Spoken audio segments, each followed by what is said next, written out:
జయరాం రమేష్ ఎవరైతే ఈ ఆంధ్రప్రదేశ్ విభజన బిల్లును రూపొందించడంలో ముఖ్యమైన భూమిక నిర్వర్తించాడో ఈ బిల్లులో పొందుపరచబడిన తప్పులకు పొరపాట్లకు మినహాయింపులకు బాధ్యులైన వ్యక్తుల్లో ఒక ముఖ్యమైన వ్యక్తి తన యొక్క వైఫల్యాన్ని తన తప్పులను తన ప్రభుత్వం యొక్క తప్పులను నిర్వాకాన్ని కప్పించుకోవడం కోసం ఎదుటి వాళ్ళపైన విమర్శించడం బీజేపీ పైన నా పైన లేదా ముఖ్యమంత్రి పైన విమర్శించడం దుస్సాహసం అవుతుందని నేను కాంగ్రెస్ వాదిని హెచ్చరిస్తున్నాను.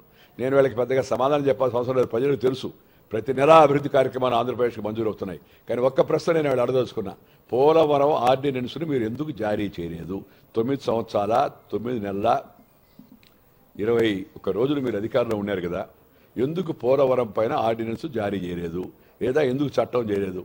మీకు ధైర్యం ఉంటే శక్తి ఉంటే సమాధానం చెప్పని సవాల్ చేస్తున్నా. 2, ప్రత్యేక హోదా గురించి మాట్లాడుతున్నారు కదా, దాన్ని ఎందుకు చట్టంలో చేర్చలేదు? ఏ మాత్రం మీకు చిత్తశుద్ధి ఉంటే మీకు అంతరాత్మ అనేది ఉంటే దాన్ని ఒకసారి పరిశోధించుకొని ఎందుకు మీరు ప్రత్యేక హోదాను చట్టంలో చేర్చలేదు? మీకు గుర్తు రాలేదా? మీ నాయకురానికి గుర్తు రాలేదా? మీ పార్టీకి గుర్తు రాలేదా? అయిపోయిన తర్వాత ఇప్పుడు ఆపసొప్పాలబడి ఇతరులపైన ఆరోపణ చేయడం ఇందాక నేను చెప్పినట్టుగా దుస్సాహసం అవుతుంది. ముందు ఈ 2 ప్రశ్నలకు సమాధానం చెప్పి ఆ తర్వాత మాట్లాడండి. లేకపోతే మీ మాటలు ఎవడు పట్టించుకోడు, దానికి సమాధానం ఇవ్వాల్సిన అవసరం కూడా లేదు. ప్రభుత్వం ఏం చేయాలనో అవన్నీ కూడా ప్రాధాన్యతతో చేస్తూ ఉంది.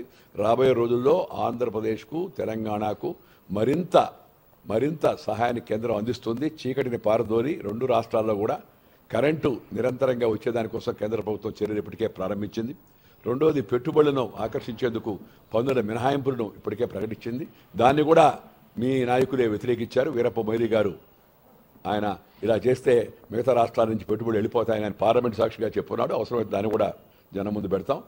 देश का भ्रष्टाचार के खिलाफ आक्रोश है और मेरी देशवासियों ने मुझसे अपेक्षा की है कि मोदी जी कम से कम आप भ्रष्टाचार के खिलाफ लड़ाई लड़िए और मैं देश को वादा करता हूं जिस इरादे से आपने मुझे काम दिया है आपका वो इरादा पूरा करके रखो।